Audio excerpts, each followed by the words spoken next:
হরে কৃষ্ণ। মহাভারতে স্বর্গারোহণ পর্ব। অর্জুনের কাছে সব ঘটনা শুনে যুধিষ্ঠির খুব কাতর হয়ে পড়লেন। দীর্ঘ ৩৬ বৎসরের তিনি রাজত্ব করেছেন। শ্রীকৃষ্ণ ছিলেন তার পরম সহায়। শ্রীকৃষ্ণকে হারিয়ে তার আর পৃথিবীতে থাকতে ইচ্ছা করল না। তিনি পৌত্র পরীক্ষিতের উপর রাজ্যের দায়িত্ব দিয়ে দ্রৌপদী ও ভাইদের সঙ্গে লয়ে স্বর্গের পথে মহাপ্রস্থান করলেন। আত্মীয়, বন্ধু, প্রিয় প্রজা ও রাজ্য পেছনে পড়ে রইল। পাণ্ডবরা যখন মহাপ্রস্থানের পথে চলেছেন, সেই একটি কুকুর কোথা থেকে এসে যুধিষ্ঠিরের পেছনে পেছনে চলল। নদ নদী পার হয়ে পর্বতের পথে চলতে চলতে এক সময় দ্রৌপদী শান্তিতে জ্ঞান হারিয়ে ফেললেন। কিছুক্ষণের মধ্যেই তিনি সকলকে ছেড়ে পৃথিবীর যাত্রা ত্যাগ করলেন, পৃথিবীর মায়া ত্যাগ করলেন। ভীম দ্রৌপদীর মৃত্যু দেখে কাতর হয়ে পড়লেন।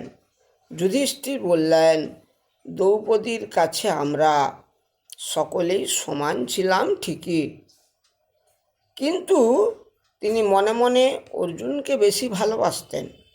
সেই পাপেই তার মৃত্যু হলো। কোনো পাপ নিয়ে স্বর্গে যাওয়া সম্ভব হয় না। দ্রৌপদী পর নিজেদের এক একটি অপরাধের জন্য একে একে সহদেব, নকুল, অর্জুন পথে প্রাণ হারালেন। ভীম এদের ত্রুটির কথা জানতে চাইলে যুধিষ্ঠির জানালেন, সহদেব অহংকার ছিল, তিনি সব জানেন বলে এই সর্বজ্ঞ ভাবত পাপ। নকুল ধার্মিক ছিলেন, কিন্তু তার দম্ভ ছিল। তার মতো সুপুরুষ কেউ নেই, এই পাপের তার পতনের কারণ।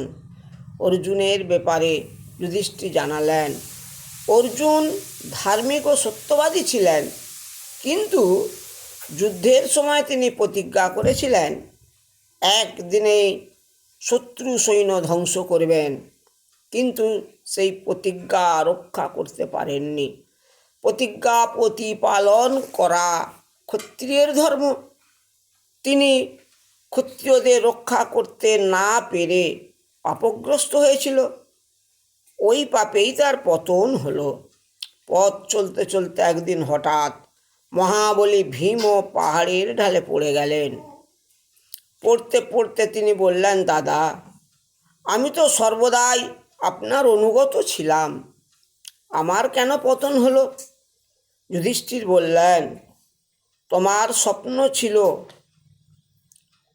পৃথিবীতে, তোমার দর্প ছিল পৃথিবীতে তোমার মতো শক্তিমান দ্বিতীয় কেউ নেই, এই দম্ভই তোমার পাপ। এইভাবে একে একে দ্রৌপদী ও ভাইদের সকলকে হারিয়ে রাজা যুধিষ্ঠির একাই পথ চলতে লাগলেন। তখনও কুকুরটি তাকে অনুসরণ করে চলেছে।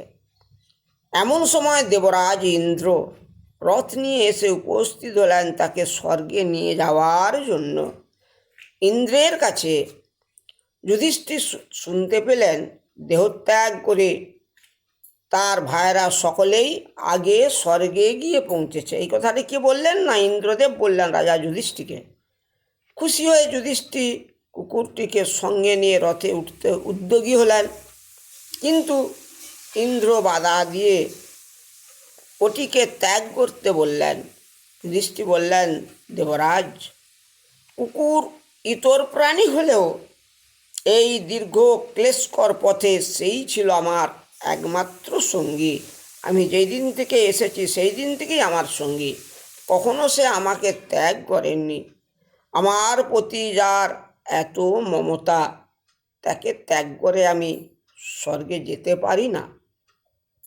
যুধিষ্ঠির জানতেন না যে স্বয়ং ধর্ম তাকে পরীক্ষা করবার জন্য কুকুরের রূপে তার সঙ্গে আসছিলেন।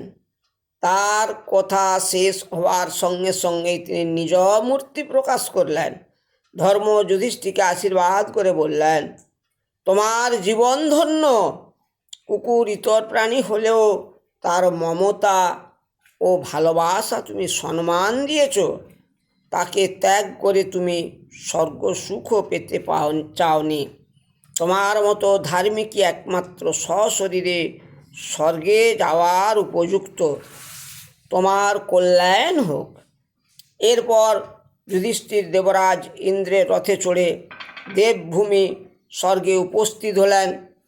সেখানে গিয়ে দেখেন দুর্যোধন স্বর্ণ সিংহাসনে বসে আছেন, কিন্তু দ্রৌপদী বা তার ভাইদের কাউকে দেখতে পেলেন না।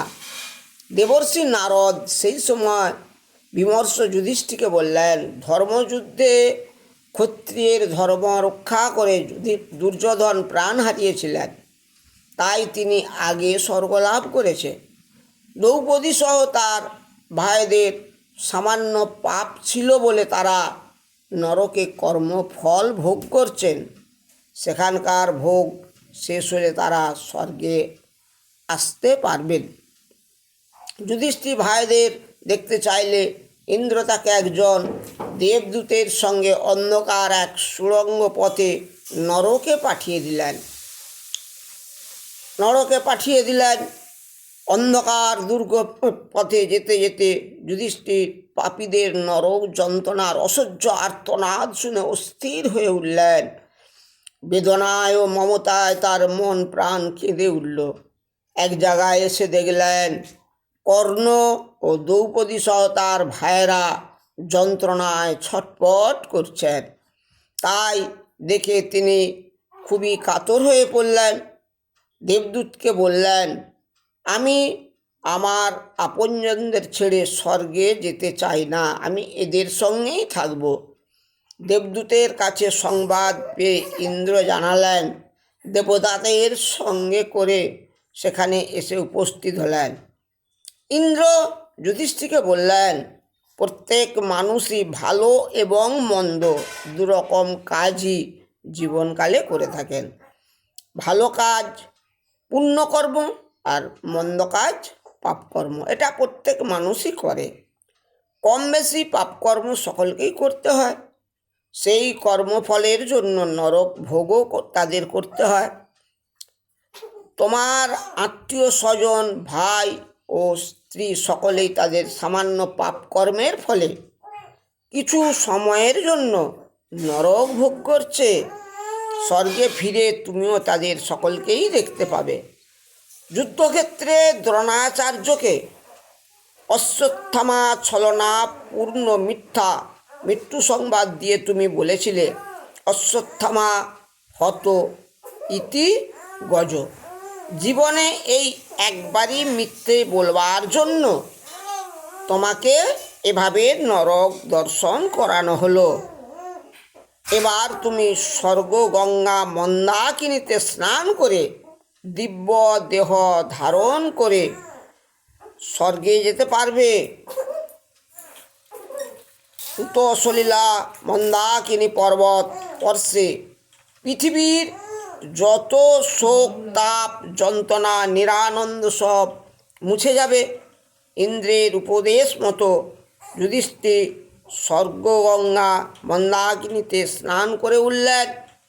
এমনি এক অপূর্ব জ্যোতি তার দেহে থেকে নির্গত হয়ে চারিদিকে আলোকিত করে তুলল। নির্মল স্বর্গীয় আনন্দে পূর্ণ হয়ে উঠল যুধিষ্ঠির দেহমন। এরপর প্রিয় পরিজন সকলের সঙ্গে স্বর্গে গিয়ে তিনি মিলিত হলেন। রাজা যুধিষ্ঠির সশরীরে স্বর্গে গিয়ে পৌঁছেছিলেন। হরে কৃষ্ণ, রাধে রাধে।